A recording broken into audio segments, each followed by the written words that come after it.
ನಡೀತಾ ಇದೆ. ಬೃಹತಿ ಸಹಸ್ರ ಹೋಮ ತಮ್ಮ ಅನುಗ್ರಹದಿಂದ ನಡೀತಾ ಇದೆ. ಅನುಗ್ರಹ ಮಾಡಬೇಕು ಸ್ವಾಮಿ. ಈ ಪೂರ್ಣಾವತಿಗೆ ಬಂದರೆ ತಮ್ಮ ಅನುಗ್ರಹ ಆಗಿದೆ. ಅನುಗ್ರಹ ವಚನ ಆಗಿ ಸರ್. ಹಾ ಸರ್ ಸ್ವಾಮಿ. ಅಲ್ಲ ಏನು ಮಹದೇಶಿನ ಮನಸ್ಸಾಗಿತ್ತು ಮಾಡ್ಬೇಕು ಅಂತ ತಮ್ಮದೆಲ್ಲ ನೋಡಿ ನಮಗೂ ಮಾಡ್ಬೇಕು ಮನಸ್ಸಾಗ ಬಂದಿತ್ತು. ದೇವ್ರು ಇವತ್ತು ಮಾಡಿಸ್ಯಾನ ಅಷ್ಟೇ. ಹರಿವಾಯುಗುರು ಪ್ರೀತ್ಯರ್ಥ.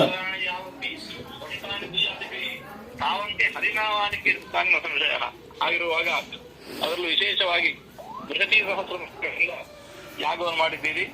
ಶ್ರೀ ಹರಿಗುರುಗಳ ಅನುಗ್ರಹದ ಶ್ರೀರಕ್ಷೆ ನಿರಂತರದಲ್ಲಿ ಜ್ಞಾನ ಭಕ್ತಿ ವೈರಾಗ್ಯಗಳು ದಿನೇ ದಿನೇ ವಿರುದ್ಧವಾಗ್ಲಿ, ಭಗವಂತ ಅನುಗ್ರಹ ಕೂಡ ವಿರುದ್ಧವಾಗಿರ್ಲಿ ಅಂತ ದೇವರಲ್ಲಿ ಪ್ರಾರ್ಥನೆ ಮಾಡ್ತೇವೆ. ಎಲ್ಲರಿಗೂ ಒಳ್ಳೆದಾಗಿ. ನಮಸ್ಕಾರ ಸ್ವಾಮಿ. ಶ್ರೀ ಶ್ರೀ ವಿಶ್ವಪ್ರಸನ್ನ ತೀರ್ಥ ಗುರು ಮಹಾರಾಜ್ ಕಿ ನಮಸ್ಕಾರ.